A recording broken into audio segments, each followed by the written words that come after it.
할렐루야, 반갑습니다. 늘 뜨거운 찬양과 기도와 말씀이 있는 베델 수예배 나오신 우리 성도님들을 주님의 이름으로 환영합니다. 우리 주에 계신 성도님과 인사함으로 예배로 한 걸음 나아가십시다. 이렇게 인사할까요? 오늘 저도 내일을 이기게 하십니다 라고 인사하겠습니다. 오늘 저도 내일을 이기게 하십니다. 오늘은 저도 내일은 하나님 이기게 하십니다. 아멘. 그렇게 이기게 하시는 것은 세상의 큰 능력이 아니라 대장장이로 또 몫으로 찾아오셔서 우리 삶 가운데 구체적으로 우리에게 어떤 일을 행하시는 하나님께서 우리를 도와주시는 줄 믿습니다. 오늘도 하나님께서 그렇게 우리를 찾아오시고 도와주실 줄 믿습니다. 우리 함께 하나님 앞에 오늘 예배 주신 은혜 주신 하나님께 영광의 박수 올려드리며 예배로 나아가겠습니다. 감사합니다 주님. 혹시 오늘 하루 진 마음이 있고 또 상심한 마음이 있다면 주일 말씀을 기억하면서 하나님이 지금도 날 위해 어떤 일을 행하고 계십니다. 믿음을 가지고 찬양합시다.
불안한 일이 가득할지라도 오늘 이 시간 잠잠하게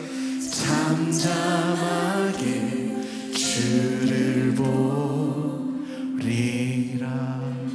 아멘. 오늘도 우리께 하나님께서 우리를 위해 놀라운 일을 행하실 줄 믿습니다. 하나님께 영광의 박수 올려드리십시다. 힘차게 손뼉치며 찬양합니다.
하나님 감사합니다.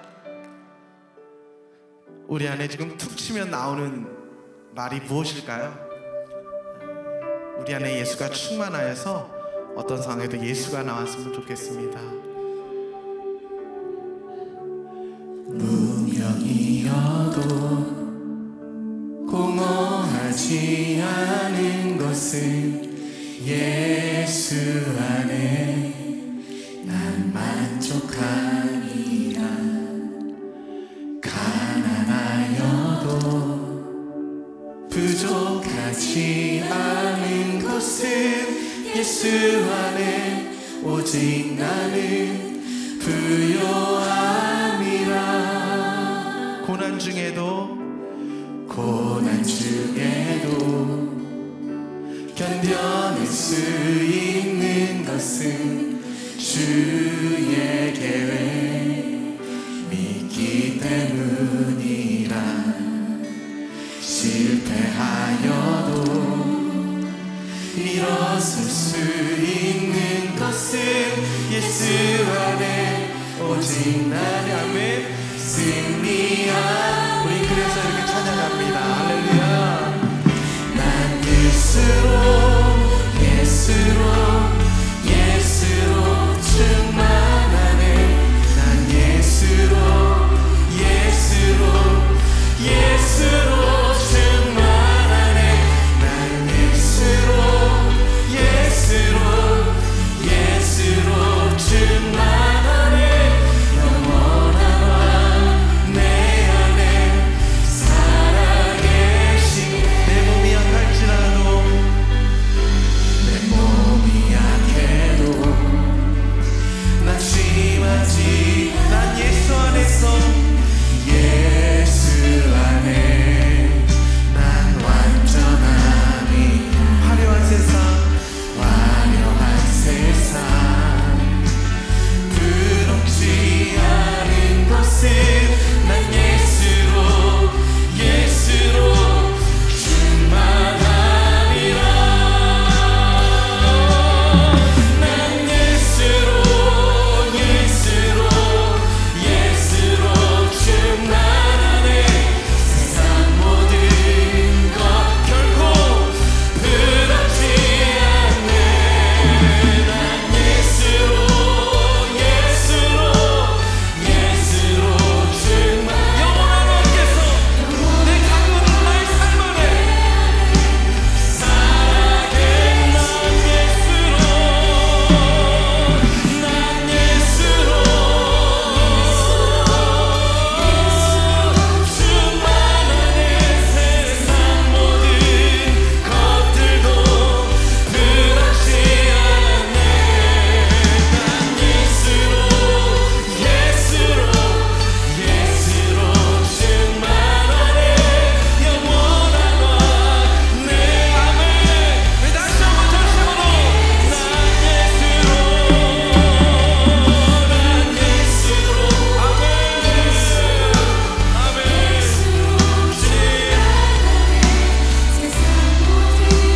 결코 부럽지 않습니다. 예수로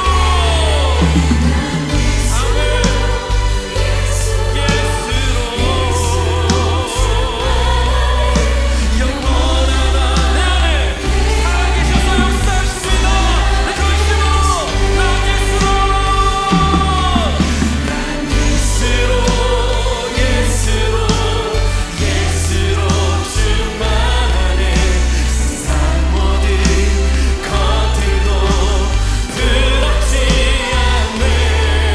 난 예수로 충만하네.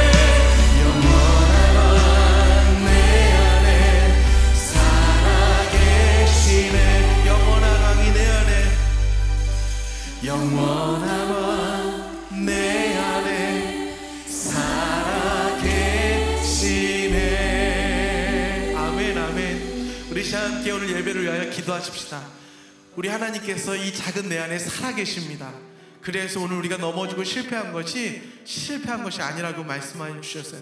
오늘 예배하고 주께 바라는 자들은 하나님께서 이 모든 것을 승리로 갚아주실 줄 믿습니다. 이 시간 기도할 때 하나님, 오늘 이 시간 우리 예배를 받아주시되 우리에게 필요한 은혜를 공급하여 주시고, 힘이 없는 자들에게 힘을 주시고, 연약한 자들에게 강함을 주시고, 말씀이 없는 자들에게 말씀을 주시고, 기도가 열리지 않는 자들에게 기도가 열리는 역사를 허락하여 주시고, 하나님, 우리가 하나님을 찾을 때에 하나님께서 찾아오셔서 우리를 만나주시는 역사가 오늘 시간 은혜가 가득하도록 주님 우리 예배 가운데 성령의 기도를 부어달라고 이 시간 예배를 놓고 함께 주여 외치고 기도하며 나가겠습니다. 기도합니다. 주여 하나님 아버지 감사합니다. 우리가 오늘 주 앞에 나왔습니다. 주님 오늘 시간 주 앞에 나와 무릎 꿇는 자들 주님께서 붙들어 주시옵소서. 하나님 아버지 우리가 여기 있듯이 우리 안에 예수가 충만하게 원합니다. 우리 안에 예수가 충만하게 원합니다. 그 안에서 세상의 어떤 강함이 아니라 대적당이 되시는 것이 되시는 예수를 속에서 연약해 보이지만 우리의 모든 삶을 이해하시고 우리에게 능력 주시며 결코 변하지 않는 진리 가운데 우리를 끌어주시지 않습니다. 하나님 우리를 끌어주시옵소서. 하나님 우리와 함께하여 주시옵소서. 하나님 우리를 끌어주시옵소서. 주님 우리를 지켜주시옵소서. 하나님 우리와 함께하여 주시옵소서.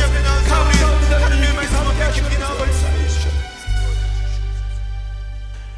하나님, 정말 몫으로 오셔서 정말 대장장이가 네 뿔을 꺾어주셨듯이 사망을 꺾어주시는 예수 그리스도를 찬양합니다. 하나님, 오늘도 우리가 주께 나왔습니다. 하나님의 얼굴을 구하고 은혜를 구하고자 이 자리에 나왔습니다. 주님, 이곳에 우리와 함께하여 주셔서 주님을 구하고 찾는 이들마다 하나님을 만나게 하시고 기도에 응답이 있게 하여 주시고 하나님 마음 가운데 하늘을 향하는 열림이 있게 하여 주시옵소서. 아버지 하나님, 계속해서 우리 가운데 회개하라 말씀하시고 돌이키라고 말씀하시면 하나님께서 다시 세우신다는 말씀이 온 성도들에게 전파되고 있습니다. 악한 세상, 어디를 봐도 소망이 없는 세상 가운데 우리에게 하늘이 열리는 소망을 주시니 감사합니다. 이 말씀을 듣고 돌이켜 우리가 하나님께 세움을 얻어 어떠한 풍파 가운데서도 흔들리거나 쓰러지지 않는 믿음을 우리에게 허락하여 주시옵소서. 하나님, 온 성도들 이를 위하여 함께 말씀 묵상을 나아가고 있습니다. 주님, 하나님의 말씀은 진리이시오니 말씀을 묵상하며 함께 나아가는 베델의 모든 성도들 가운데 가정의 세우심과 모든 관계의 세우심이 있게 하여 주셔서 이 큐티 운동이 온 세계로 퍼져나가는데 우리 베델교회를 사용하여 주시옵소서. 세상의 악함을 하나님께서 가만히 보지 않으시고 하나님의 마음을 저희 베델교회에 주셔서 베델 클래시컬 아카데미를 시작하게 하시니 감사를 드립니다. 점점 하나님께서 기름을 부으시고 하나님께서 성장시키시고 계시는 가운데 하나님, 더욱더 이 아이들을 통하여 미국이 복을 얻게 하여 주시고 온 세상이 복을 얻는 학교가 될 수 있도록 주님께서 축복하여 주시옵소서. 하나님, 우리 베델교회를 이끌어 가시는 담임 목사님 하나님께서 붙잡아 주셔서 하나님 모든 사역 가운데 기름을 부어 주셔서 그의 사역을 통하여 아직도 예수를 모르는 자들이 예수께 돌아와 구원을 얻는 역사가 일어나게 하시고 모든 성도들이 주 안에서 든든함과 강함을 얻게 되어지는 하나님 리더십과 목회의 기름을 허락하여 주시옵소서. 부교육자들 가운데도 함께하여 주시고 오늘 특별히 말씀을 전하시는 주성필 목사님 사사기를 통하여 오늘 나를 비추실 때에 우리가 아멘하여서 우리 안에 있는 모든 잡초가 제거되어지고 하나님께서 세우시는 놀라운 은혜가 있는 말씀으로 인도하여 주시옵소서. 오늘 모든 예배를 주님께 올려드리오며 우리를 구원하신 예수 그리스도의 이름으로 기도드리옵나이다. 아멘.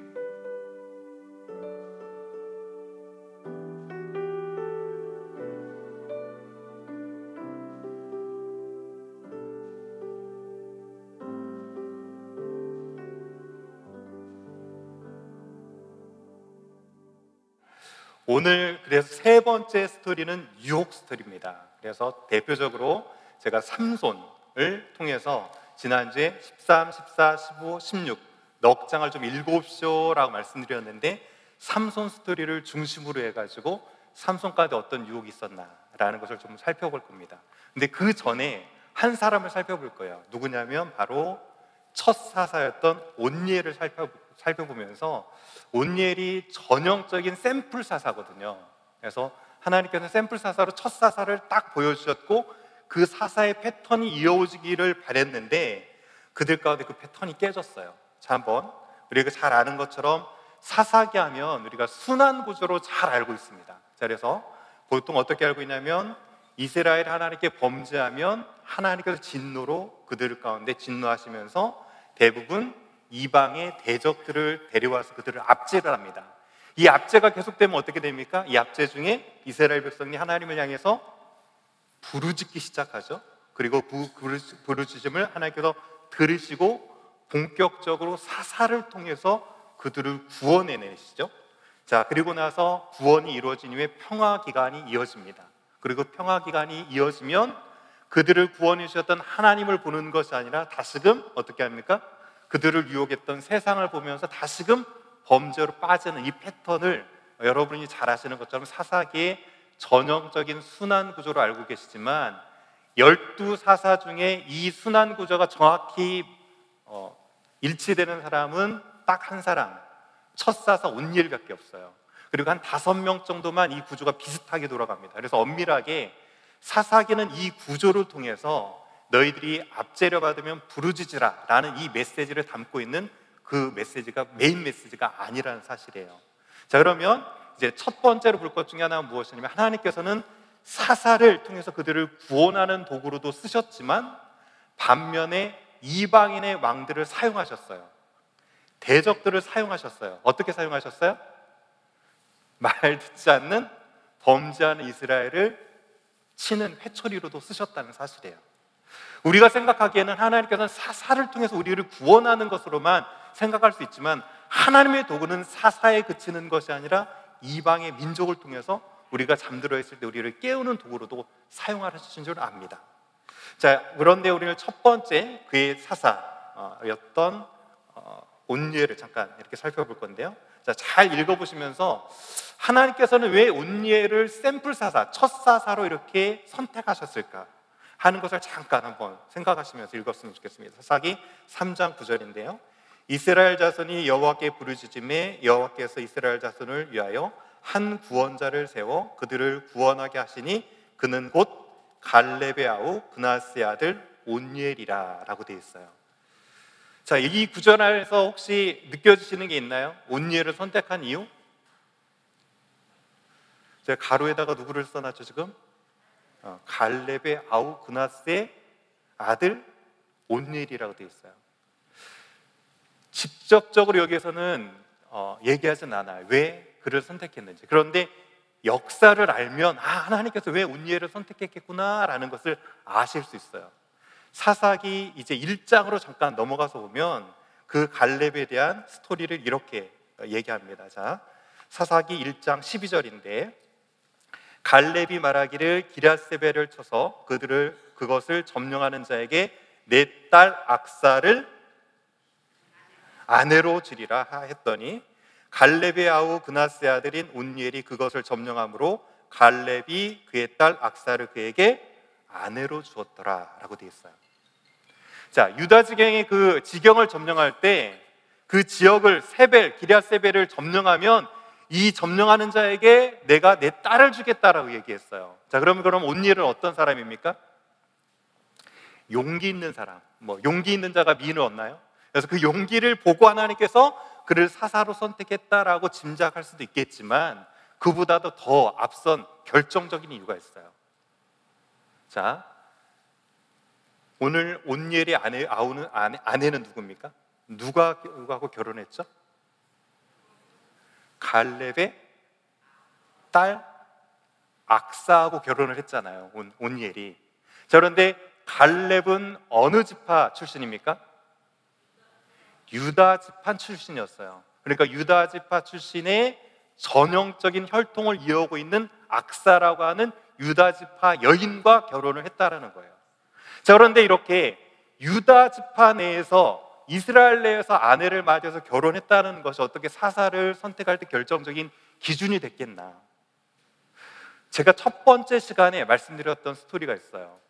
첫 번째 이스라엘 백성들이 왜 그렇게 실패를 했느냐 라고 하는 실패의 큰 요인 중에 하나가 무엇이었습니까? 이방 여인과의 통혼, 그리고 그 이방 여인과의 결혼하는 것이 결국은 우상 숭배로 이어지는 것이 결국 사사기의 실패 및 타락으로 이어진 가장 결정적인 요인이다 말씀드렸던 거 혹시 기억나시나요? 그러면서 이렇게 왜 그러면 이방 여인들과 결혼하고 우상을 섬기는가 라고 하면서 이방 여인과 결혼해야 경제적인 이익을 쉽게 취할 수 있고 그 사회에 잘 적응할 수 있기 때문에 어떻게 했다? 그 당시 때 지도자들이나 위치가 있었던 지도자들마저도 자기 내에서 결혼하는 것이 아니라 정략적으로 이방 여인들을 데려오거나 자기 아들이나 딸을 이방인들에게 줘가지고 결혼을 했다라는 것이에요. 그 당시 때 그래서 이것을 무엇으로 볼 수 있냐면 트렌드예요. 트렌드. 그 당시 때 가장 주 트렌드는 뭐였냐면 이 정략 결혼을 통해서 그들과 관계를 맺는 게 그 당시의 트렌드였다고요. 그런데 오늘 모든 사람들이 다 쫓아가고 있는 트렌드, 그 시대의 변화가 있고 그 변화를 인정해서 그것을 자연스럽게 받아들이는 것을 트렌드라고 하거든요. 우리는 트렌드를 잘 따라가는 사람은 뭐라고 하냐면 시대에 잘 앞서간다, 잘 맞춰간다, 센스 있다, 뭐 이런 얘기를 하죠. 그런데 물론 트렌드 자체가 나쁜 것은 아니지만 그 당시 때 트렌드는 무엇이었냐면 이방 여인과 결혼하는 것이 그 당시의 트렌드였어요. 그러니까 그 트렌드를 따르지 않으면 뭔가 한 가지 시대를 쫓아가지 못하고 시대에 뒤처지는 듯한 느낌이 있었다는 사실이에요. 그럼에도 불구하고 오늘 갈렙은 트렌드를 쫓은 것이 아니라 무엇을 쫓았습니까? 바로 하나님의 말씀을 쫓았다는 거예요. 이렇게 하나님께서는 그 시대에 하나님과 멀어지는 세상적인 트렌드를 쫓아가는 자를 통해서 하나님께서 일을 이루시는 것이 아니라 조금 시대에 뒤처지는 것 같고 조금 부족한 것 같을지라도 그것을 하나님의 말씀으로 잘 분별해서 하나님의 말씀을 따라가는 자를 통해서 하나님께서 사용하신다는 사실이에요. 여러분들은 여러분 자녀를 보든 여러분을 보든 어떻습니까? 여러분은 트렌드를 잘 맞춰가지고 그 트렌드를 따라가시는 분입니까? 아니면 트렌드보다는 말씀을 따라갑니까? 유행하는 가방 하나만 내가 들고 있지 않아도 다른 사람 다 보니까 그 가방 하나 정도 있는데 이 가방은 트렌디하라고 하면서 그 가방 사는 것에 더 열중하십니까? 아니면 그 가방과 상관없이 말씀을 보면서 그 말씀을 쫓아가십니까? 여기 계신 모든 분들은 세상의 트렌드가 아닌 하나님의 말씀을 쫓아갈 수 있기를 간절히 소원합니다. 세상이 북치고 장구치고 막 앞서 나간다고 할지라도 그것 부러워하지 말고 그것보다 조금 뒤처진다고 했을 때 내가 정말 시대에 뒤처졌구나 이런 생각으로 괴로워하지 마시고 말씀 안에 뿌리를 내리고 말씀을 쫓아가십시오. 그때 하나님께서 그들을 선택해서 하나님의 역사를 이루신다는 사실이에요. 자, 이게 누구였냐면 첫 번째 사사 온니엘이었어요. 자, 그런데 이 온니엘 이후에 마지막 사사가 누구냐면 오늘 살펴볼 삼손이었어요. 자, 그래서 첫 번째 온니엘은 이랬는데 마지막 사사였던 삼손은 어떻게 변화되었나 라는 것을 보여드리려고 제가 만든 게 이 알람표예요. 지도를 펴서 보시면 역대사사 알람표라고 있는데 이 알람표를 만든 목적 자체가 뭐냐면 물론 그 하나하나를 보도록 하는 것도 목적이었지만 첫 번째 샘플 사사에서 12번째 사사로 내려오면서 어떤 변화들이 있었나를 살펴보도록 하기 위해서 제가 알람표를 만든 거였거든요. 자, 옆에다 두시면서 이제 어떻게 그들이 변했는지 한번 보도록 하겠습니다. 자, 똑같이 이 구조가 있었다고 보이지만 자, 범죄하고 진노하고 대적이 압제가 있고 부르짖음이 있고 사사를 통해서 구원하고 평화가 이어졌다. 이 패턴에서 나타나지 않은 패턴이 있어요. 자, 잘 보시면 사사 삼손을 쭉 가서 보면 부르짖음에 뭐라고 돼 있어요? X라고 돼 있어요. 압제를 당하면 부르짖었지만 그 삼손 시대 때는 압제를 당한 것도 없지만 부르짖지도 않았어요. 더불어서 마지막을 보니까 평화의 기간이 있었죠. 그 평화의 기간은 삼손에게는 X로 쳐져 있으면 평화가 없었다는 얘기예요. 자, 그래서 이제 정리를 해보면 이렇게 됩니다. 자, 그들 상황에서는 이렇게 그들이 진노해서 이스라엘을 다른 이방으로 압제하는 것이 없었을 뿐더러 압제가 없으니까 부르짖지도 않았어요. 그런데 독특한 현상 한 가지가 일어나는데 어떻게 되냐면 이방인과 동화되기 시작해요. 그러니까 부르짖을 필요도 없었던 거죠. 그것이 괴롭지가 않고 그들을 따라가기만 했으면 되니까 하나님께 부르짖지도 않고 영적으로 점점 타락을 하면서 깊이 어둠 가운데 빠져들었죠. 그리고 더불어서 이렇게 평화가 없었다는 사실이에요. 자, 이제 구체적으로 이렇게 이방인과 동화되고 있었던 이스라엘의 사사 대표 삼손을 통해서 어떤 유혹을 통해서 그가 점점점 이렇게 타락기를 빠져들었나 이제 구체적으로 한번 살펴보는데 삼손의 탄생부터 잠깐 살펴봅니다. 삼손의 탄생 사사기 13장 4절입니다. 자, 그러므로 너는 삼가 포도주 독주를 마시지 말며 여기서 한번 잘 생각해 보세요. 제가 이따 한번 지적할 건데 이 너가 누구를 나타내나? 자, 그러므로 너는이라고 하면서 삼손의 어머니, 지금 제가 답을 말해버렸는데, 삼손이 어머니 가운데 임신하지 못하는 그 여인 가운데 여호와의 사자가 나타나서 너는 이라고 시작한 거거든요. 너는 삼가 포도주와 독주를 마시지 말며 어떤 부정한 것도 먹지 말지니라. 보라, 내가 임신하여 아들을 낳으리니 그의 머리 위에 삭도를 대지 말라. 이 아이는 태에서 나옴부터 하나님께 바쳐진 그렇죠, 나실인이 됩니다. 그가 블레셋 사람의 손에서 이스라엘을 구원하기 시작하리라 하시니라고 했어요. 자, 삼손은 태어날 때부터 어떻게 태어났습니까? 태중부터 나실인으로 태어났어요. 자, 민수기를 보면 앞에 보시는 것처럼 나실인 규정 3가지가 나옵니다. 자, 그래서 나실인 서원 가운데 나실인을 서원하게 되면 포도에 관계된, 그러니까 포도주뿐만 아니라 포도를 말린 것도 그렇고, 포도를 그냥 먹어도 안 되고, 포도를 이제 발효시켜서 포도주를 먹어서도 안 되고, 포도에 관계된 소산을 먹는 것을 금했어요. 자, 두 번째로 또 무엇을 금했습니까? 보면, 자, 머리에 삭도를 대지 말라고 하면서 머리를 깎지 말라고 했죠. 그리고 끝으로 부모님이 돌아가도 시체를 가까이 하지 말고 사체를 갖게 하지 말아서 부정한 것을 멀리하라는 규정이 있어요. 자, 그래서 나실인 규정 3가지를 정리해 보면 이렇게 되죠. 자, 포도소산 금지했고요. 그 다음에 머리에 삭도를 금지했고, 시체나 사체를 금지했어요. 자, 이렇게 3가지를 금지했는데, 오늘 이제 이 나실인 서원을 하나님께서 이렇게 주시면서 누구로 하여금 무엇을 금하게 하셨는지를 한번 잘 살펴볼 필요가 있어요. 근데 그 전에 잠깐 말씀드리는 것은, 나실인은 2종류가 있는데요, 본인이 서원해서 나실인이 되는 경우가 있고 평생 나실인이 되는 경우가 있어요. 사무엘 같은 경우는 어떻게 됐습니까? 나면서부터 어머니로 하여금 서원해서 드렸기 때문에 평생 이 나실인 서원을 지켜갔어야 돼요. 뿐만 아니라 오늘 삼손도 평생 나실인이었어요. 그러니까 그가 평생도록 하지 말아야 될 이 3가지를 지켜나갔어야 돼요.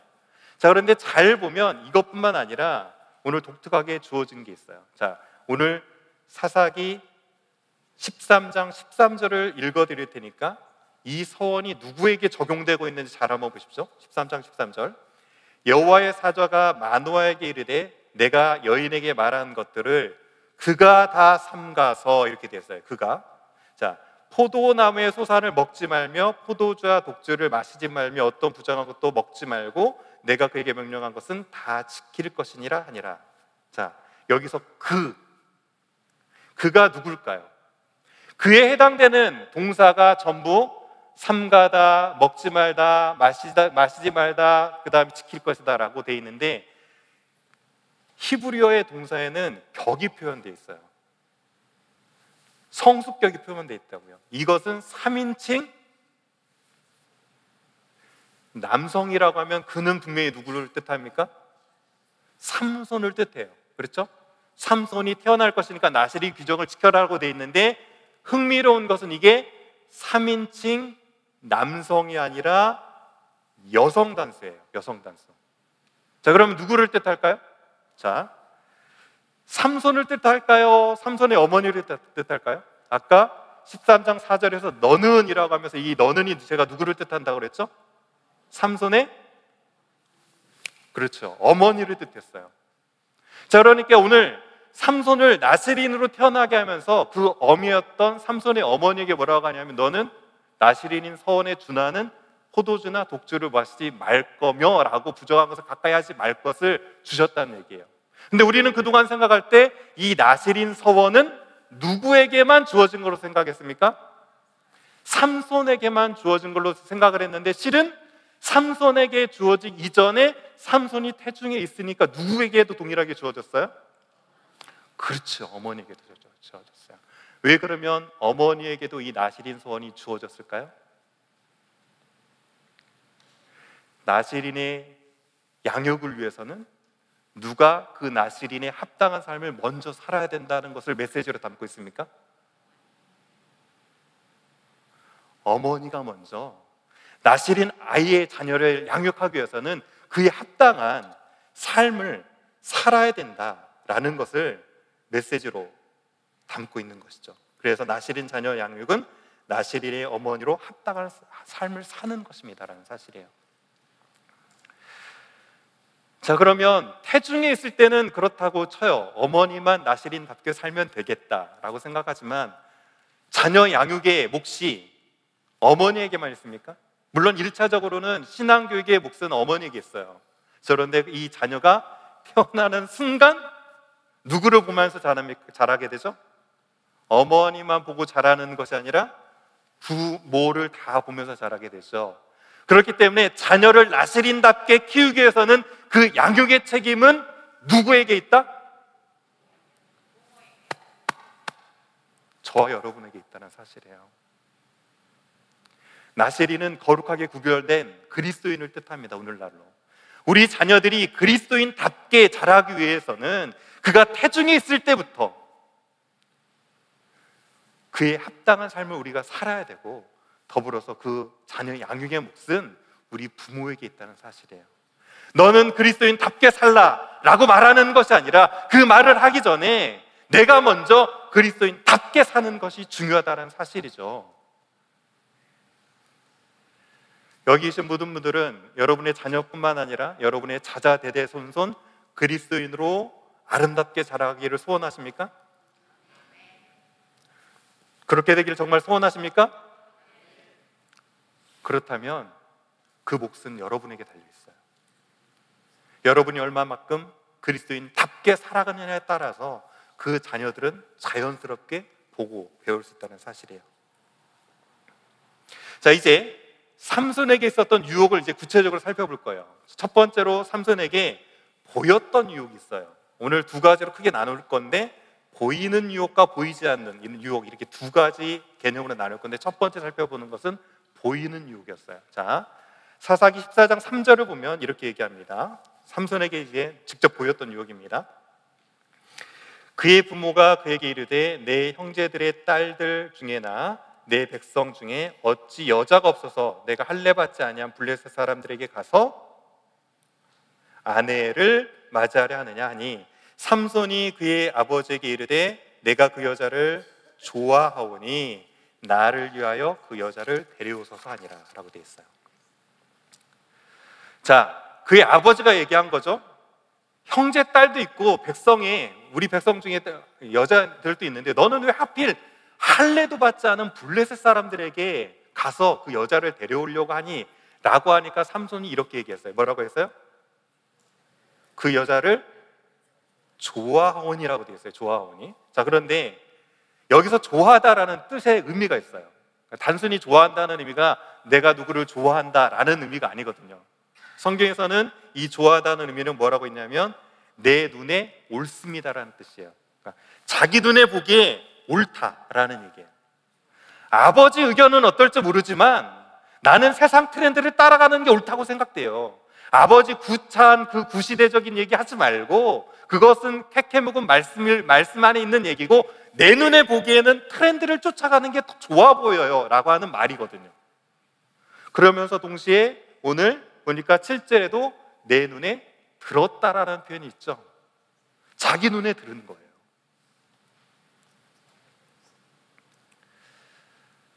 자, 그런데 이 삼손의 삶은 삼손만을 나타나는 게 아니라 이스라엘 백성의 영적인 상태를 반영하고 있어요. 사사였던 삼손이 그런 삶을 살았다면 이스라엘 백성은 어땠을까요? 단지파의 대부분은 이미 지도자였던 삼손마저 그런 삶을 살고 있다면 안 봐도 뻔해요. 그러니까 삼손을 통해서 누구를 지금 반영시켜 준 거예요? 이스라엘의 영적인 상태를 반영시켜 준 거예요. 자, 그런데 이것은 삼손을 통해서 이스라엘만 반영한 겁니까? 아니요. 이 모습은 저와 여러분을 투영시키고 있어요. 우리 또한 그리스도인으로 거룩하게 이미 부르심 받았고 그리스도인이라고 하면서도 내 눈에 보기 좋은 대로 세상의 트렌드를 쫓아서 살아가는 것이 우리의 모습일 수 있다는 사실이에요. 그 모습을 정확하게 투영시킨 거죠. 자, 그런데 삼손에 관련된 이 사사기를 잘 살펴보면 눈에 관계된 표현이 많이 나와요.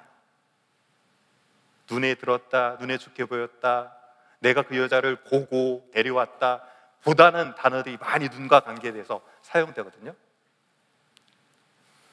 그런데 삼손이 최후가 어떻게 되죠?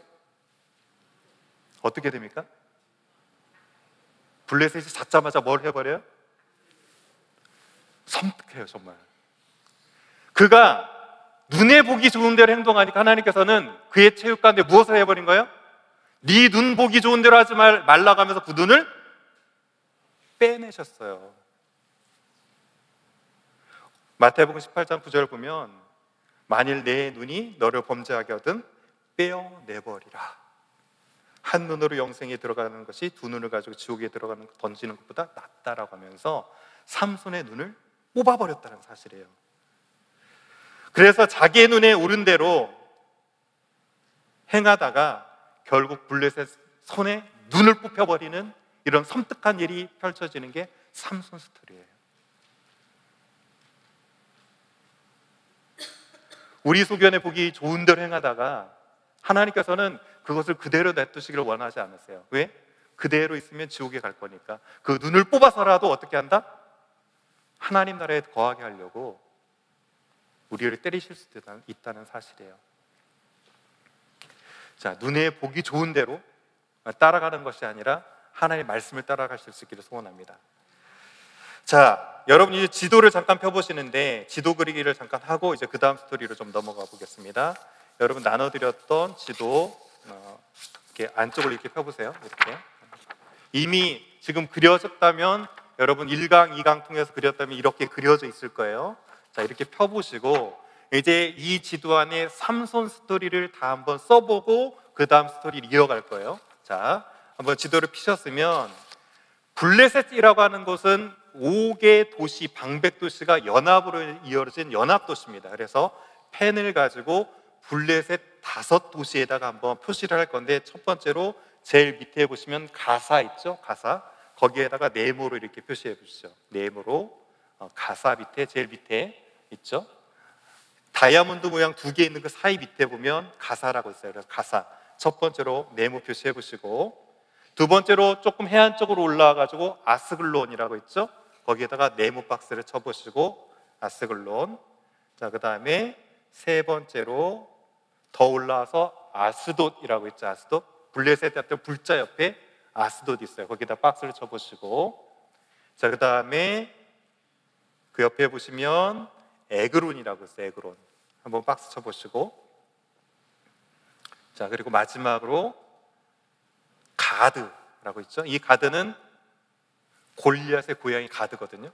그래서 블레셋 하면 5개 방백 도시가 연합을 이룬 국가가 블레셋이다 이렇게 생각하시면 돼요. 자, 그래서 블레셋과 관계된 5도시를 표시했고요.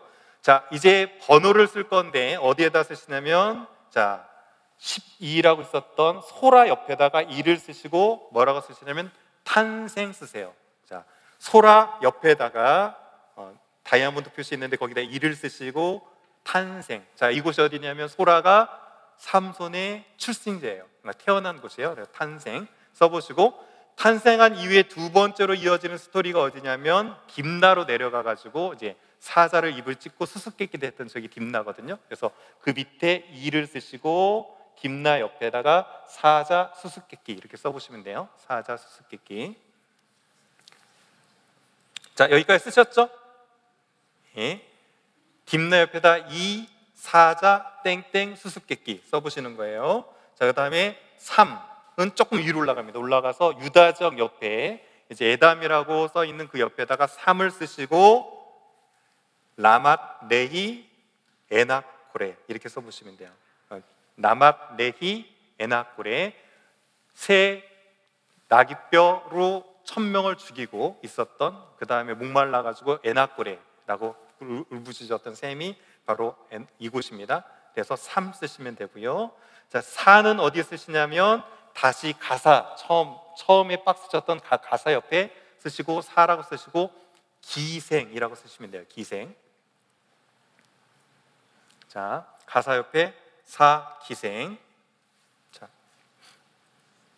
써보시고 그 다음에 5번째 사건은 어디냐면 자, 5 쓰시고 5 쓰시기 전에 5 옆에다 삼손이라고 써있는 그 옆에다가 소래꼴자이라고 한번 써보시겠어요? 소렉 골짜기, 소렉 골짜기, 그리고 그 옆에다 오를 쓰시면서 들릴라 이렇게 쓰시면 돼요. 자, 오늘 들릴라가 어디 출신이냐면 소렉 골짜기 출신이에요. 제가 잠시 후에 왜 이곳을 쓰라고 했냐면 소렉 골짜기를 사진으로 보여드리려고 그래요. 그러니까 보는 곳이 소렉 골짜기구나 이렇게 느끼실 수 있도록 소렉 골짜기 이렇게 써보시고 그 옆에 오를 하시면서 들릴라 이렇게 써보시면 됩니다. 자, 그리고 끝으로 다시 가사로 내려오셔서 6 쓰시면서 죽음이라고 쓰시면 삼손이 결국은 최후를 맞이했던 곳이 오늘날 가자 지역 많이 들어보셨을 건데 그곳이에요. 그래서 6 쓰시고 죽음 이렇게 쓰시면 돼요. 자, 이렇게 다 쓰셨죠? 예, 쓰셨으면 찍으실 분 찍으시고 그 다음으로 넘어갑니다. 말씀드렸던 것처럼 이제 사진을 보여드리는데 이곳이 소렉골짜기예요. 자, 파노라마 쭉 찍었죠? 자, 소렉골짜기고, 자, 골짜기가 우리가 생각했던 그런 골짜기 이렇게 좁은 골짜기에서 물이 흐르고 이런 골짜기가 아니고요. 언덕과 언덕 사이만 있으면 모두 이스라엘은 골짜기로 부르거든요. 그래서 소렉골짜기 모양이에요. 지금 이곳은 제가 사진을 어디서 찍었냐면 벳세메스 들어보셨나요? 벳세메스 태양의 집이라고 뜻하는 곳인데 이 벳세메스라는 곳에서 사진을 찍었어요. 사진을 찍었고 오늘 제가 삼손의 탄생지가 어디라고 그랬죠? 소라라고 그래서 소라. 자, 소라라고 그래서 삼손이 태어난 곳. 소라가 정확히 어디냐면 저기 산을 보면 산 언덕이 쭉 이렇게 올라가다가 한 이 정도쯤에 약간 이빨 빠진 것 같아 살짝 있는 거 보이세요? 네. 보이신다면 굉장히 눈이 좋으신 거고. 자, 동그라미 이렇게 제가 쳐놨는데 이곳이 어디냐면 소라예요. 소라. 자, 소라고. 자, 이제 잘 방향을 좀 잡아드리는데 이 골짜기에서 서쪽으로 이렇게 내려가면 어디냐면 블레셋 방향이에요. 내려가면 블레셋 방향으로 내려가는 거예요. 자, 반면에 이쪽으로 올라가면 어디로 가냐면 이스라엘 유대 지역으로 올라가는 거예요. 자, 잘 보면 그런데 이쪽에서 내려가면 블레셋 지역이고 이쪽으로 올라가면 유다 이스라엘 지역이에요. 그런데 잘 보면 삼손은 이스라엘을 향해서 유다를 향해서 올라가는 삶을 살았나요? 아니면 블레셋을 향해서 내려가는 삶을 살았나요? 그래서 실은 내려간다는 이 표현 안에 단순히 지형학적으로만 내려갔다라는 의미를 담고 있는 것이 아니라 어떤 의미까지 담고 있다?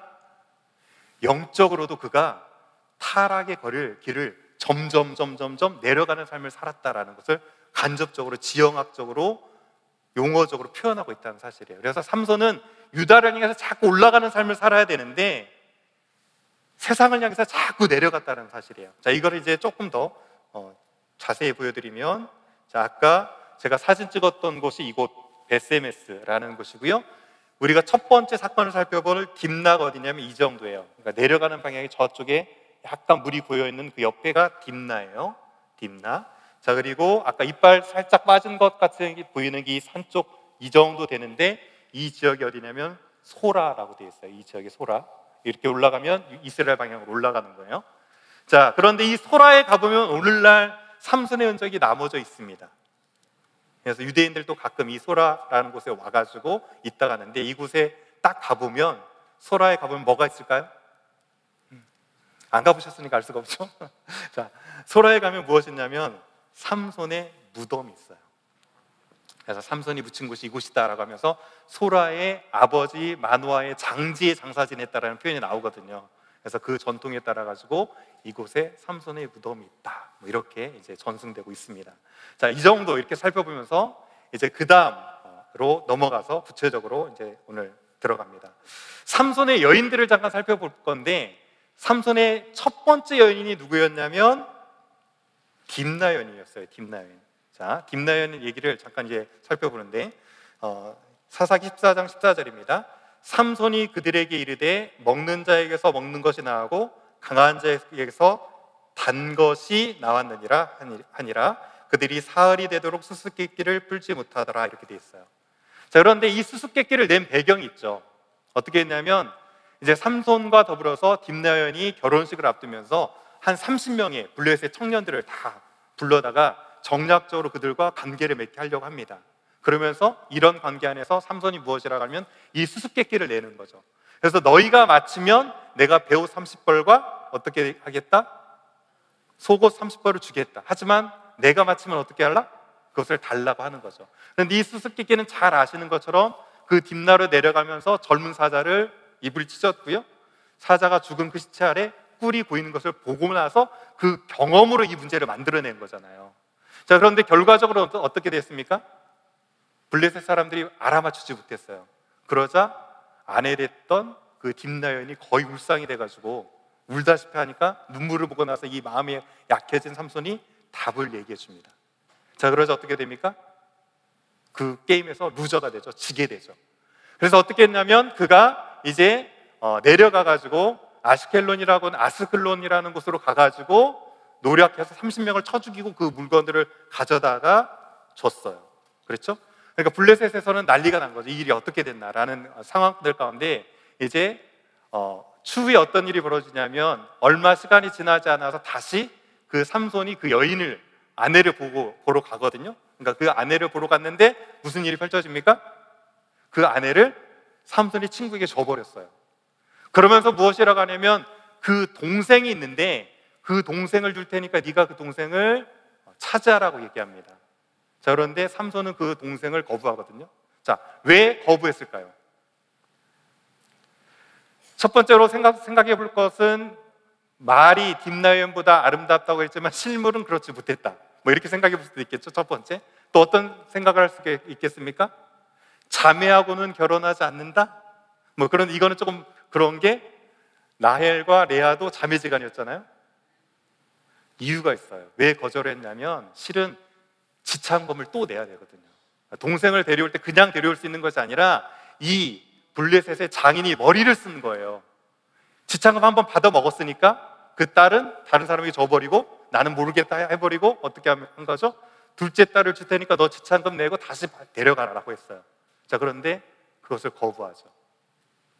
그리고 나서 무슨 일을 펼쳐지냐면 드디어 여우 300마리를 잡아가지고 그 꼬리를 묶어서 회를 달아서 밀밭을 다 태우고 포도를 다 태우죠. 그리고 나서 이 일이 어떻게 됐는가라고 해가지고 블레셋 사람들이 와가지고 그 여인과 그 아버지 집을 불살라버립니다. 그렇죠? 자, 여기까지는 스토리 대략 다 아시죠? 그런데 이제 여러분이 혹시 영화 삼손과 들릴라라는 영화를 보면 그 들릴라 여인의 출신을 누구로 얘기하냐면 이 딥나 여인의 동생, 여동생으로 얘기해요. 자, 흥미로운데 왜 그랬냐면 이 여동생이 그 삼손 때문에 누가 죽었습니까? 누나도, 언니도 죽고 가족이 전부 불살랐잖아요. 그래서 그 원래 이제 처제격이었던 이 여인이 들릴라이고 이 들릴라가 복수심으로 바뀌어가지고 그를 향해서 복수의 칼날을 갈아서 복수를 날렸다. 뭐 이렇게 그 들릴라라는 삼손과 들릴라라는 영화는 그렇게 해석을 해요. 자, 아무튼 그건 중요하지 않고 첫 번째 우리가 알 것은 무엇이냐면 이것을 통해서 그는 무슨 일을 하게 되냐면 결국은 어디로 가서 숨게 되냐면 에담 바이팀으로 도망가게 되거든요. 딥나 여인을 쫓았지만 그는 그의 생명을 유지하기 위해서 어디로 도망가냐면 유대 지역으로 올라가가지고 에담 바이 곁에 숨었다라는 것만 기억하시면 돼요. 뭐 메인 스토리는 뭐 대략 기억하시면서 자, 두 번째 여인을 한번 찾아봅니다. 자, 두 번째 여인은 가사의 여인이에요. 그래서 사사기 16장에 보면 이제 가사에 가서 한 기생을 보고 그에게로 돌아갔더니 가사 사람들에게 삼손이 왔다고 알려짐에 그들이 곧 그를 에워싸고 밤새도록 성문에 매복하고 오라고 되어 있어요. 자, 그런데 여기서 기생이라는 이 단어가 그 여인의 출신지를 정확히 출신을 얘기해 주는데 이 기생이라는 단어가 가늠하다, 매춘하다라는 뜻을 가지고 있어요. 그러니까 이 여인은 그냥 단순히 한 여인이 아니었던 거고요. 직업이 무엇이었어요? 몸을 팔아가지고 생계를 유지했던 여인이었다는 것을 알 수 있죠. 그런데 삼손이 이 여인에게 들어갔다는 얘기는 무엇을 뜻합니까? 그 여인을 사랑했다기보다는 무엇 때문에? 육체적인 정욕을 해결하기 위해서 그 여인에게 들어갔다는 사실이에요. 그런데 이렇게 육체적인 정욕을 해결하기 위해서 들어갔는데 무슨 일이 지금 펼쳐진 거예요? 밤새 그를 포위했어요. 근데 삼손이 좀 미련했던 것 중에 하나가 무엇이냐면 성문이 있는 곳으로 들어갔다 보니까 성문이 있다는 얘기는 성으로 완전히 포위되어 있죠. 그래서 그 포위 가운데 죽을 수 있는 위험 가운데 빠져 있다는 사실이에요. 이렇게 한 여인을 쫓으러 갔다가 무슨 일이 또 벌쳐진 거예요? 생명의 위협을 느끼는 성 안에 완전히 포위당했다는 것이요. 자, 그런데 그 이후에 그는 성 문짝과 물서지를 뽑아가지고 헤브론 앞산까지 도망갔다는 스토리로 물론 이어지지만, 그가 분명히 육체적인 정욕을 풀기 위해서 여인을 취했을 때 하나님께서 생명의 위협으로 그를 교훈하셨다는 사실이에요. 이게 중요한 거죠. 자, 그 다음에 이제 잘 아시는 여인의 스토리입니다. 자, 삼손의 여인 하면 누굽니까? 들릴라라고 알고 있죠. 자, 소래골짜기 출신의 들릴라. 자, 그런데 들릴라라는 이름 뜻이 있는데 매달려서 약하게 하다라는 의미가 있어요.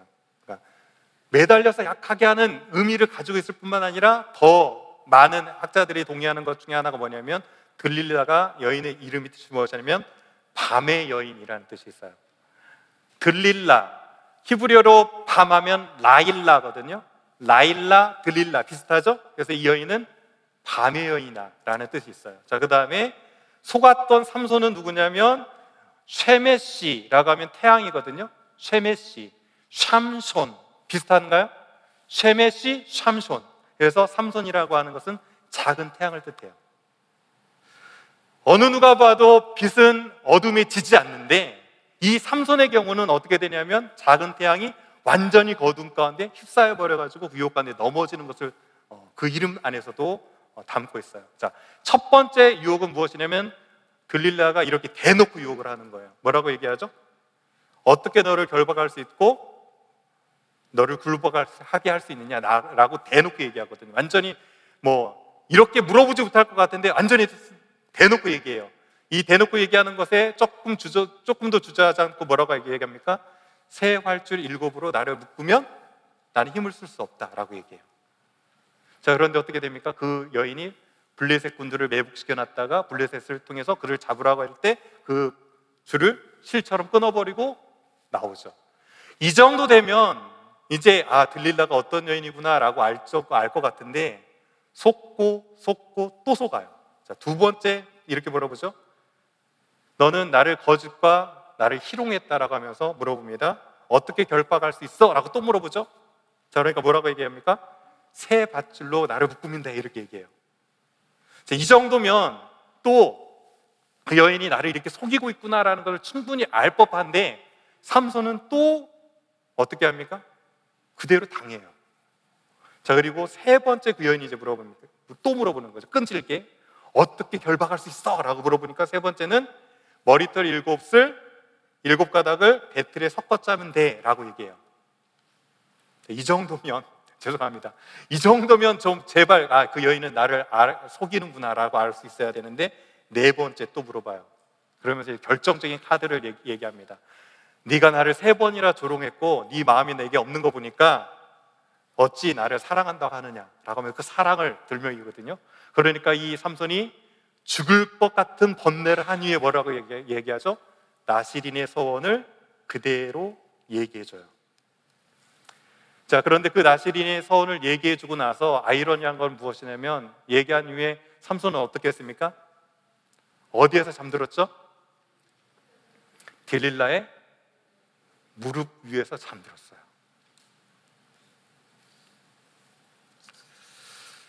정말 지독하게 속이는 과정들을 겪어갔던 거죠. 어쩌면 그들은 사랑이라고 했을지 모르지만 서로를 극단적으로 이용한 케이스가 이 케이스예요. 한번 생각해 볼 것은 무엇이냐면, 삼손이 이렇게 4번씩이나 지금 속았거든요. 그럼에도 왜 불구하고 계속 속았을까요? 첫 번째는 자신감이 있었어요.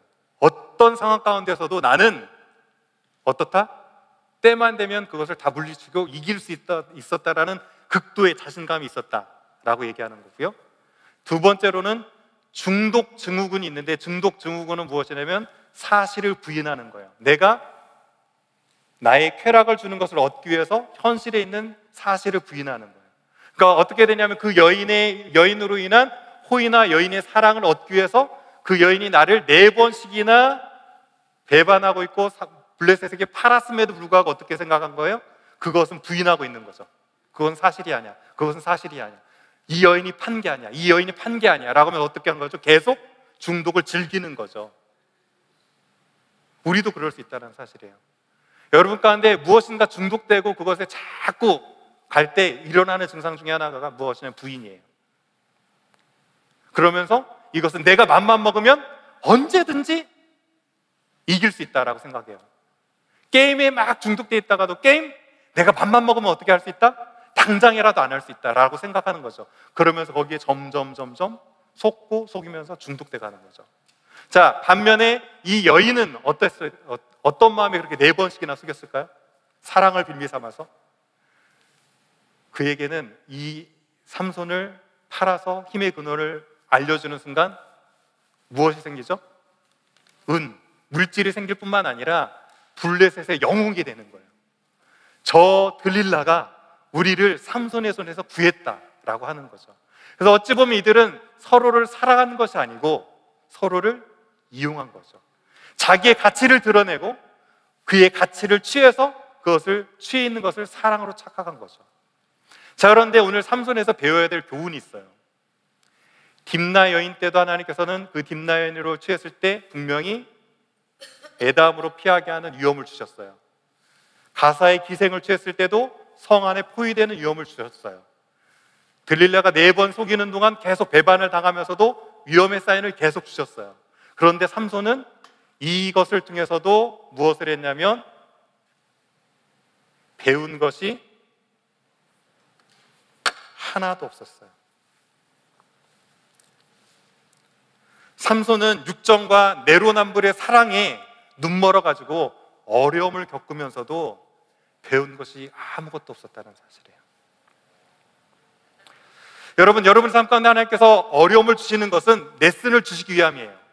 그런데 그 레슨 가운데 아무런 레슨도 받지 못하고 그냥 흘러간다면 그것은 정말 무의미한 시간으로 흘러볼 수 있다는 사실이에요. 자, 오늘 우리도 삼손처럼 하나님께서 주시는 메시지를 통해서 배워나가는 것이 꼭 필요합니다. 자, 그러면 이제 삼손의 힘의 근원은 과연 어딘가를 살펴보고 결론으로 이제 넘어갈 건데, 삼손의 힘은 과연 어디에서 나왔고 그 힘은 과연 어떻게 사용됐나라는 것을 잘 살펴봅니다. 자, 아까 나시린 서원 3개가 있었죠? 자, 무엇 있었죠? 포도수산 먹지 말고, 머리에 삭도를 대지 말고, 시체를 만지지 말라. 이렇게 3개가 주어졌죠? 자, 한번 과정을 살펴보자는 거예요. 자, 첫 번째, 사자의 죽음에서 꿀을 멍취하는 순간 어떻게 됐죠? 사체를 부정한 걸 접했죠? 자, 두 번째, 잔치를 베풀었다라는 표현이 나와요. 이 베풀다는 단어가 미시테라는 히브리 단어인데, 이 미시테라는 단어가 어떻게 사용되냐면 샤타라는 거 쓰이거나 소티아라고 하면 음료수라는 뜻이거든요. 잔치를 배설했다는 이때 꼭 먹는 음식이 있어요. 자, 무엇을 먹을까요? 포도주를 먹어요. 그래서 잔치를 배설하다, 이 표현이 포도주를 마시다라는 표현과 동일하게 쓰일 정도로 잔치를 베풀었다는 얘기는 포도주를 마시게 돼 있다는 얘기예요. 자, 그래서 14장 10절에서 잔치를 배설하면서 블레셋 그 딥나 지역에서 무엇을 삼손은 분명히 먹었을 것이다? 포도주를 먹었을 것이다. 자, 그런데 이 두 가지는 본인이 숨기면 잘 몰라요. 겉으로 드러나진 않거든요. 그렇죠? 시체를 만진 거 얘기 안 하면 몰라요. 그 다음에 포도주 몰래 마셔도 아무도 모르죠. 취해 있는 동안 숨어 있다가 나가도 되니까. 자, 그런데 한 가지가 더 남았어요. 머리카락, 삭도를 대는 것만큼은 어떻습니까? 숨길래야? 숨길 수가 없죠. 삭도를 대는 순간 저자는 머리가 잘렸다는 것을 알면서 나시린 서원이 깨졌다는 걸 다 알 수 있죠. 자, 그럼 이제 제가 여기서 물어봅니다. 삼손의 힘은 머리카락에서 나왔다. 맞다, 틀리다? 자, 삼손의 힘은 머리카락에서 나왔습니까? 아닙니까? 예? 삼손이 머리카락이 잘리는 순간 블레셋에게 잡혔잖아요. 자, 그럼 다시 한번 바꿔볼게요.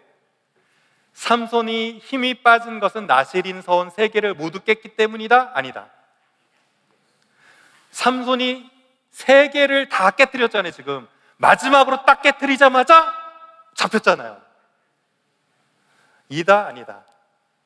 제가 하도 이렇게 질문을 해가지고 빠져들질 않는데, 우리가 생각하기엔 그렇죠. 당연히 겉으로 보기에는 삼손은 힘이 머리카락에서 나왔고 조금 더 깊이 생각해 보면 나실인 소원이 깨졌기 때문이라고 생각하지만 삼손이 힘이 빠진 것은 머리카락 때문이 아니에요. 무엇 때문입니까? 그의 힘이 근원이 됐던 하나님께서 그가 하나님을 사랑하는 것보다 여인을 더 사랑하는 것을 보시고 하나님이 떠나셨기 때문에 힘이 없는 거죠.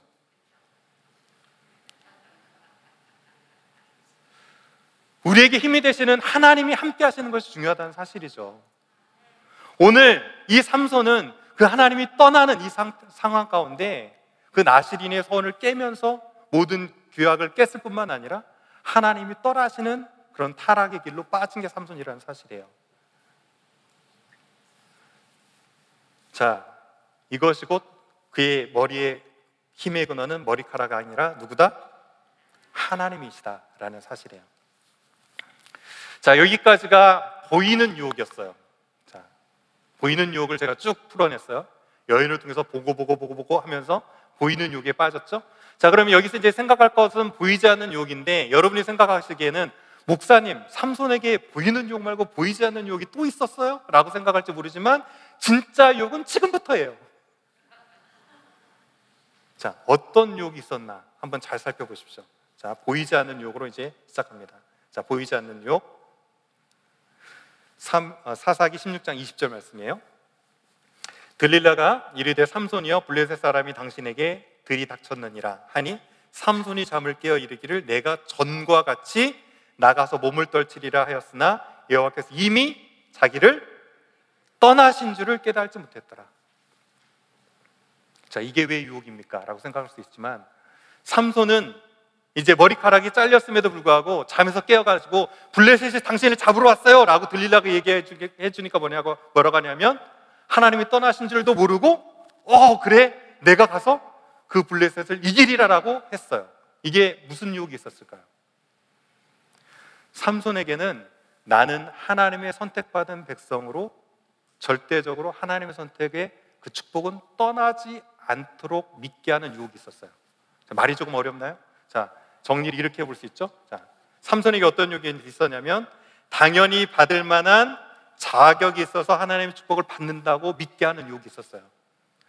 삼손에게 여러 번의 어려움들이 찾아왔잖아요. 그럼에도 불구하고 그렇게 자신감 있었던 건 무엇이냐면 이렇게 잘못했는데도 여전히 어떻게 됐어요? 하나님이 떠나지 않고 힘을 가지고 있었어요.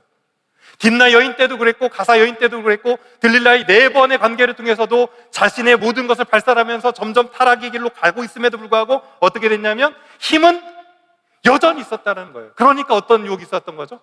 내가 이렇게 해도 하나님은 떠나시지 않는구나 라는 유혹이 있었던 거죠. 이런 말이 있습니다. 역경은 영적 어려움을 주지만 성공은 역경이 주는 것보다 더 큰 어려움을 준다. 다시 한번, 역경은 영적 어려움을 주지만 성공은 역경이 주는 것보다 더 큰 어려움을 준다. 여러분, 형통한 것 부러워할 필요 없어요. 하나님의 말씀 가운데 바로 서 있지도 못하고 잘못된 길로 감에도 불구하고 형통하는 것은 그것은 축복이 아니라 무엇이라는 얘기입니까? 저주일 수 있다는 사실이에요. 잘못된 성공은 반드시 더 큰 어려움을 가져올 수밖에 없다는 사실이죠. 여기서 한 가지 우리가 더불어 생각해야 될 것은 무엇이냐면 이스라엘 백성들이 왜 구원에서 멀어졌냐면 그들 가운데는 선민의식이 있었어요. 나는 하나님께 선택받은 백성이고 내가 어떻게 살아가든지 간에 하나님께서 나를 버리지 않을 거야 라는 잘못된 혈연 중심의 선민의식이 있었다는 거죠. 그래서 사도 바울은 얘기합니다. 무엇이라고 얘기하냐면 빌립보에서 항상 두려워하되 너희가 두렵고 떨림으로 너희 구원을 이루라라고 말씀드렸어요. 구원은 그런 측면에서 성화의 측면에서 보면 현재 진행형이에요. 우리는 구원받는 것 한 번으로 끝나는 것이 아니라 그 구원을 이루어가는 성화라는 측면에서 현재 진행형으로 주님을 점점점 닮아가는 일이 필요하다는 사실이에요. 마태복음에서 얘기하기를 좋은 나무는 무엇으로 안다? 열매를 통해서 안다라는 사실이에요. 저는 이 부분을 대할 때마다 김한희 목사님께서 빌립보서로 하셨던 그 말씀이 지금도 기억나요. 어떤 비유를 하셨냐면 심장 이식을 정말 죽을 위기 가운데 심장 이식을 받았어요. 그럼 그 사람이 어떤 삶을 살아야 됩니까? 이제 심장을 이식받았으니까, 간을 이식받았으니까, 난 새로운 생명을 얻었으니까 아싸라고 하면서 자기 살고 싶은 대로 살아가야 됩니까? 아니면 그것을 준 것에 감사하면서 그 삶에 합당하게 건강을 관리하고 음식을 관리하면서 건강한 몸을 유지하려고 살아가야 됩니까? 그러면서 목사님께서 워크아웃을 해야 된다고 얘기했어요. 구원 받는 것으로만 끝나는 것이 아니라 그 구원을 이뤄가는 현재 진행형의 워크아웃이 필요하다라는 말씀을 주셨죠.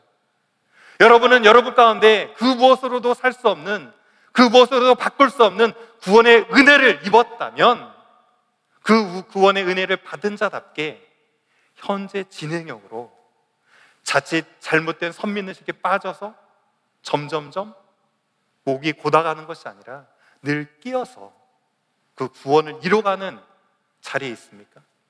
오늘 주님께서 여러분께 묻고 있는 거예요. 저와 여러분에게. 너는 구원에 합당한 열매를 맺고 있느냐? 라고 묻고 계신 거예요. 자, 이제 두 번째 삼손에게 찾아온 보이지 않는 유혹이 있었어요. 그런데 이 삼손은 감사하게도 이 유혹에는 넘어지지는 않았어요. 자, 한번 생각해 봅시다. 블레셋 사람들이 생각하기에는 우리는 이미 알고 있지만 그의 힘은 누구에게 왔다? 하나님께 왔다라고 생각하고 있지만 블레셋 사람들이 보기에는 그의 힘의 출처는 어디였어요? 돈까지 치르면서 속여가지고 알아냈잖아요. 힘의 근원이 어디였어요? 블레셋 사람들이 생각하기엔 머리카락이었죠. 그런데 삼손의 머리카락이 그대로 있었을까요? 점점점 자라고 있었을까요? 조금씩 자라고 있었거든요. 그런데 블레셋은 자랄 때마다 머리를 밀지 않았어요. 그렇죠? 내버려뒀잖아요. 삼손 머리카락 자랄 때까지. 왜 그랬을까요? 이것이 두 번째 유혹이거든요. 왜 그랬을까요? 신학적인 이유 때문에 그래요. 그들이 생각하기에는 하나님 그 신에게 커다란 범죄를 한 이 사람은 게임 오버, 다시는 하나님께서 신이 그를 사용하지 않을 것이다 라는 신학적인 개념을 가지고 있었거든요. 이것이 보이지 않는 두 번째 유혹입니다. 그래서 이렇게 정리해 볼 수 있죠. 두 번째 유혹은 뭐냐면 나 같은 죄 많은 자는 다시 사용할 수 없다라고 믿게 하는 유혹이 있어요. 우리가 범죄했을 때마다 사단은 끊임없이 이 유혹으로 우리를 유혹합니다. 너 같은 걸 하나님께서 어떻게 사용해? 너같이 죄 많고 또 계속 그렇게 반복하는 그 죄 가운데 빠진 너를 하나님께 어떻게 사용할 수 있어? 라고 우리를 조소하면서 우리를 유혹하는 거죠. 너는 다시는 용서받을 수 없어. 너는 다시 사용받을 수 없어. 라고 끊임없이 유혹하는 거죠.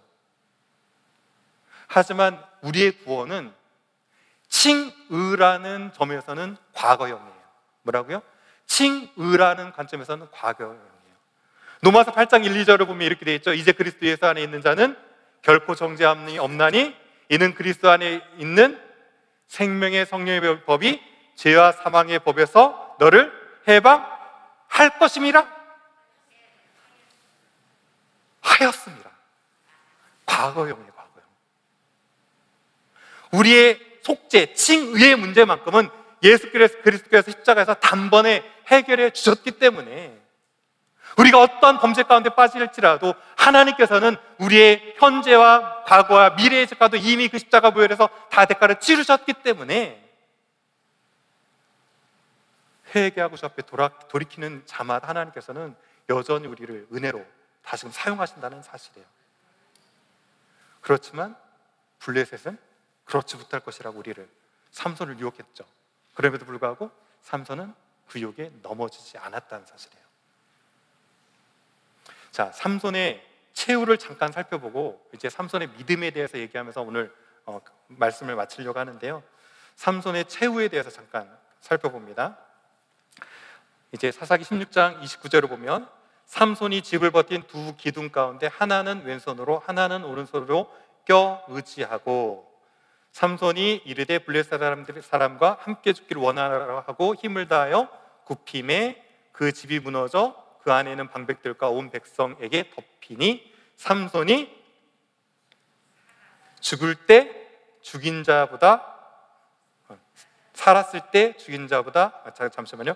죽을 때의 죽인 자가 살았을 때 죽인 자보다 더 많았더라 이렇게 돼 있죠. 자, 그런데 여기 3번 두 기둥을 밀었는데 오늘 방백 거의 3,000명이 죽었거든요. 어떻게 이런 일이 펼쳐질 수 있었을까? 라는 건데, 고고학적으로 보면, 이제 고고학적으로 보기 전에 이제 들릴라 그 영화에서 보면 저기 삼손 보이세요? 자, 이런 구조로 돼 있어가지고 삼손이 여기 지금 삼손 있잖아요. 두 기둥을 밀고 있거든요. 이렇게 밀고 있고, 이걸 좀 클로즈업 해보면 이렇게 밀어가지고 영화에서는 죽인 것처럼 돼 있거든요. 자, 그런데 우리가 생각하기에는 어떻게 성전의 두 기둥을 물었는데 집이 전체가 무너질 수 있을까라고 고민할 수 있는데, 이것은 어디냐면 솔로몬 성전이에요. 그러면 솔로몬 성전 입구에는 보통 야긴과 보아스가 있고 그 두 기둥을 밀어서 믿는다고 해서 무너지는 그런 구조의 성전이 아니에요. 그렇죠? 이것은 유대식 믿는 하나님의 성전을 지을 때 이런 식으로 지었다는 사실이에요. 그런데 블레셋은 달랐어요. 텔 카실이라고 해서 주전 12세기경에 이제 블레셋 사람들의 신전터가 나왔어요. 자, 그런데 이 신전터를 보면 가운데 기둥 두 개 보이시나요? 색깔이 비슷해서 잘 안 보이는데, 이 기둥이 지붕 전체를 떠받치고 있는 형태의 기둥으로 만들어져 있어요. 자, 이래서 이것을 고고학적으로 보면 지금 이 두 기둥은 보이죠? 기둥 터 자리 보이잖아요.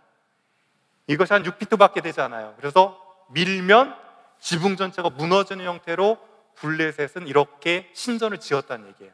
그러니까 고고학적으로, 물론 여기서 3,000명이 죽었을까라고 생각해 보면 그 가사에 있었던 신전보다는 규모가 작기 때문에 그럴 수 있겠나라는 생각이 들 수 있을지 모르지만, 제가 말씀드리는 것은 블레셋 신전 구조는 하나님의 성전과는 달랐다. 그 구조 자체가 어떻게 돼 있었다? 지붕 전체를 두 기둥이 떠받치고 있는 형태였기 때문에 두 기둥을 무너뜨리면 어떻게 된다? 성전 전체가, 신전 자체가 다 무너뜨릴 구조가 있었기 때문에 고고학적으로 봤을 때 충분히 가능한 일이었다라는 것을 말씀드리는 거예요. 자, 이해되셨죠? 자, 이제 마지막입니다. 삼손의 믿음에 대해서 살펴볼 건데, 자, 삼손의 믿음을 사사기에서는 이렇게 얘기합니다. 히브리서에서는 이렇게 얘기합니다. 기드온, 바락, 삼손, 입다, 그들은 믿음으로 사자의 입을 막기도 하며, 사자의 입을 찢었던 삼손을 뜻하는 걸 알 수 있죠. 더불어서 약한 가운데에서 강하게 되기도 하며, 이렇게 돼 있죠. 자, 그러면 여러분 한번 생각해 보십시오. 삼손의 일생을 저희 13장부터 16장까지 지금 간략하게 넘어오고 있는데, 삼손이 믿음을 보였던 부분이 어디가 있습니까? 삼손의 믿음. 언제 삼손이 믿음을 가지고 있었습니까? 그 어느 것을 봐도 믿음으로 갈았던 것이 없는 것처럼 보여요. 그런데 마지막 유혹 때, 너는 다시는 사용할 수 없다 라는 유혹 때 어떻게 했습니까? 그가 그 유혹에 넘어지지 않고 하나님께 부르짖었어요. 그 부르짖은 부분이 이 부분이죠. 자, 16장 28절 다 같이 한번 읽어볼까요? 시작. 삼손이 여호와께 부르짖어 이르되 주 여호와여 구하옵나니 나를 생각하옵소서. 하나님이여 구하옵나니 이번만은 나를 강하게 하사 나의 두 눈을 뺀 블레셋 사람에게 원수를 단번에 갖게 하옵소서. 삼손에게 있었던 유일한 믿음이란 바로 이 부분이죠. 너는 끝났어라고 유혹하는 그 유혹 앞에서 넘어지지 않고 하나님을 향해서 부르짖었죠. 분명히 주라고 고백하고 있습니다. 하나님, 당신은 나의 주인이십니다. 내가 비록 이렇게 죄 맞고 하나님께 그렇게 사인을 주셨지만 내가 깨닫지 못하고 넘어지고 하나님이 떠나시는 줄도 모르고 이렇게 살다가 지금에서야 깨닫습니다. 난 이런 죄인이지만 그럼에도 불구하고 하나님께서는 나를 통해서 당신의 뜻을 펼치실 것을 믿습니다 라는 이 믿음을 가지고 그의 마지막 사명을 이루어갔다는 것이죠. 자, 삼손이 실패했다고 하나님이 실패하신 겁니까? 우리가 생각하기에는 삼손이 죽었다고 하나님이 실패한 것처럼 생각할지 모르지만, 하나님께서는 그 삼손의 실패마저도 당신의 성공을 이루어 가시는 방법으로 사용했다는 사실이에요. 그래서 하나님께서는 삼손의 무책임한 큰 실패로 구원을 이루셨다는 사실입니다. 여러분 기억하십시오. 하나님께서는 우리가 순종해서 믿음으로 잘 가는 이것을 통해서도 당신의 뜻을 이루어 가세요. 하지만 우리가 불순종함으로 죄악 가운데 빠져서 세상과 자충우돌하면서 넘어지는 이 일을 통해서도 하나님께서는 당신의 일을 이루어 가실 수 있는 분이 하나님이세요. 아멘? 그렇다면 선택은 이제 여러분 것이에요. 하나님 말씀 잘 들어서 순종함으로 하나님께 영광 돌리면서 당신의 뜻을 이루어 가시든지, 세상 트렌드를 쫓아가면서 세상 가운데 좌충우돌하면서 넘어지고 쓰러지면서 세상의 조속거리가 되면서 하나님께 매맞으면서 하나님의 뜻을 이루어 가시든지, 여러분이 선택하십시오. 하나님께서는 반드시 여러분을 통해서 당신의 뜻을 이루어 가실 거예요. 여러분이 성공하든지 실패하든지 순종하든지 불순종하든지. 한 가지 간절한 소원이 있다면 여기 계신 모든 분들은 불순종과 실패가 아닌 순종과 성공으로, 하나님 보시는 그 형통으로 그분께 영광 돌려드리면서 우리 삶 가운데 주어진 마지막 인생길 가운데 하나님의 도구로 사용될 수 있는 귀한 은혜와 축복이 있기를 주님의 이름으로 간절히 축원합니다. 이 시간 다 같이 한번 찬양했으면 좋겠습니다. 하나님, 그렇습니다. 우리 힘으로 이겨낼 수 없을 것 같은 세상 유혹이 너무나도 많이 있습니다.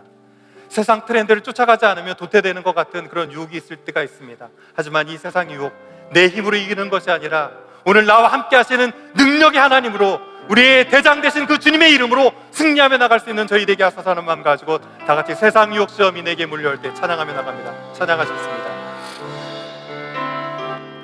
세상의 유혹 시험이, 세상의 유혹 시험이 내게 몰려올 때에 내 힘으론 그것들 모두 이길 수 없네. 그 시험 앞에 우리는 위축될 수 있지만 주님만 바라보는 저희 영혼 되게 하소서. 어찌할 바를 몰라 헤매이고 있을 때 주를 찬양,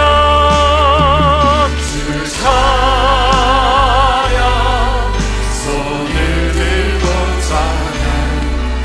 전쟁은 나에게 속한 것 아니니 줄 찬양. 손을 들고 찬양. 전쟁은 하나님께 속한 것이, 거짓과 속임수로 가득한 세상, 거짓과 속임수로 가득한 세상에서 어디로 갈지 몰라 머뭇거리고 있네. 공중의 원세 작은 자 지금도 우리들이 실패와 절망으로 넘어뜨리려 하네. 주님을 찬양합니다. 찬양. 손을 들고 찬양. 전쟁은 나에게 속한 것 아니니 줄 찬양. 손을 들고 찬양. 전쟁은 하나님께 속한 것이. 이 시간 다 함께 기도합시다. 세상 트렌드를 쫓아가지 아니하면 세상이 도태되는 것 같고, 내 소견에 옳은 대로 하지 않으면 실패할 것 같이 보이는 그 순간에 그 유혹 가운데 넘어져서 하나님으로부터 멀어졌던 삶이 있다면 주여, 이제 세상 따라가지 아니하고 주의 말씀 따라가는 삶 살게 하여 주옵소서. 세상 앞에서가 아닌 고람되어 하나님 앞에서 거룩한 삶을 살아갈 수 있는 저희들 되게 하소서 하는 마음 가지고 다 같이 한번 주여 외치고 한번 기도합니다. 주여. 아버지 하나님, 그렇습니다. 세상 따라가지 않겠습니다. 아버지 하나님, 세상 트렌드를 따라 아버지 그렇게 살지 아니하면 실패할 것처럼 느껴졌다. 우리의 모든 것들을 구원하시며 나아가는 것이 하나님을 찬양합니다. 아버지 하나님, 주여, 나의 소견에 옳은 대로 아버지와 이렇게 하지 않으면 아버지를 실패해서 도태되는 것처럼 느끼면서 하나님을 따라가는 것이 아니라 세상을 쫓아갔던 저의 모습이 있다면 주여 용서하여 주기를 간절히 소원하며 기도합니다. 이제 세상과 앞서삼아 세상 따라가지 않겠습니다. 세상을 닮아가지 않겠습니다. 온전히 말씀의 길로 걸어가는 저희 삶이 되어지기를 간절히 소원하며 기도하며 나갑니다.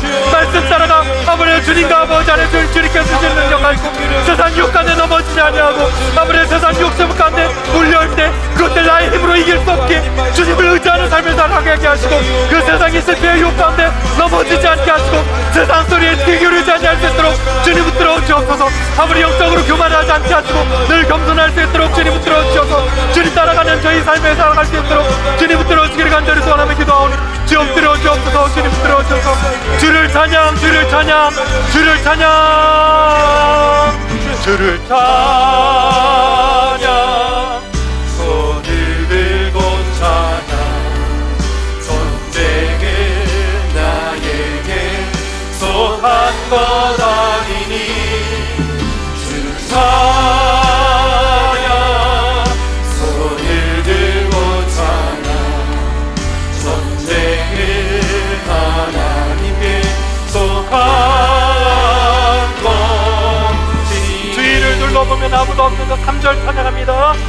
주위를 둘러보면 아무도 없는 그 믿음의 눈을 들면 보이는 분 계시네.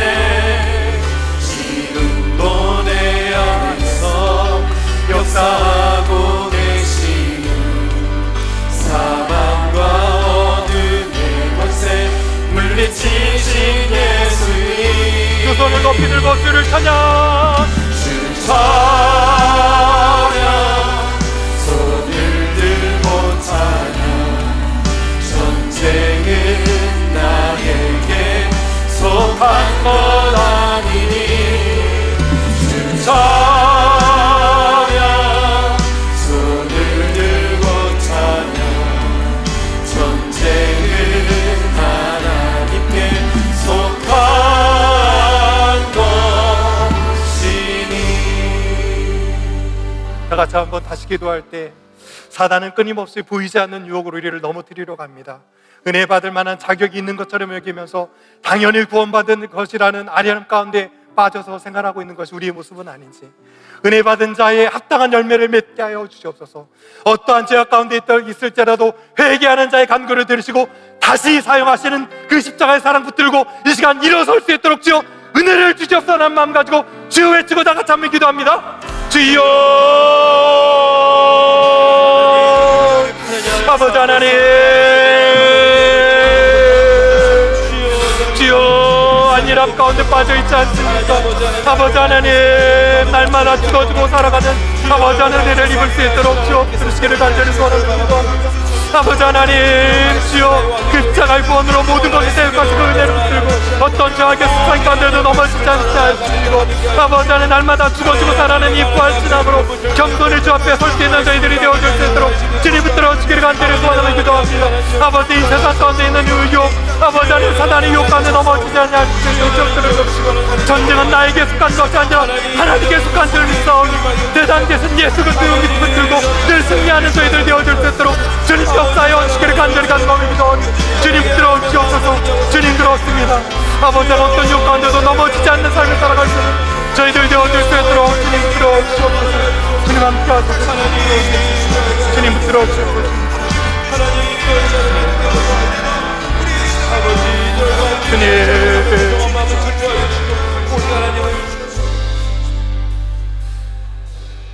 주님 그렇습니다. 전쟁은 나에게 속한 것이 아니라 하나님께 속한 줄 믿습니다. 세상의 어떤 유혹이 우리를 위협할지라도 우리의 대장 되신 예수 그리스도를 바라보면서 믿음으로 승리할 수 있는 저희들 되어줄 수 있도록 주님 붙들어 주기를 간절히 소원하며 기도합니다. 십자가의 그 구속의 은혜로 단번에 우리의 모든 죄를 사신 그 주님을 바라보게 하시고 날마다 죽어주고 살아나며 그 부활의 예수 그리스도를 바라보며 겸손히 겸손한 마음으로 그 주님을 쫓아갈 수 있는 저희들 되어줄 수 있도록 주님 붙들어 주시옵소서. 지금은 우리 구주 예수 그리스도의 은혜와 하나님 아버지의 직하신 사랑과 성령님의 유로통 충만하심이 오늘 나의 힘으로 세상의 유혹을 이기려고 하는 것이 아니라 전쟁이 하나님께 속해 있기에 오늘 성령의 능력을 더 믿고 대장 되신 예수 그리스도를 쫓아 이 세상의 어떤 유혹도 담대히 이기기를 소원하는 이곳에 있는 베델의 온 성도들과 오늘 온라인으로 함께 예배한 모든 성도들 위해 이제로부터 영원토록 함께 있을지어다. 아멘.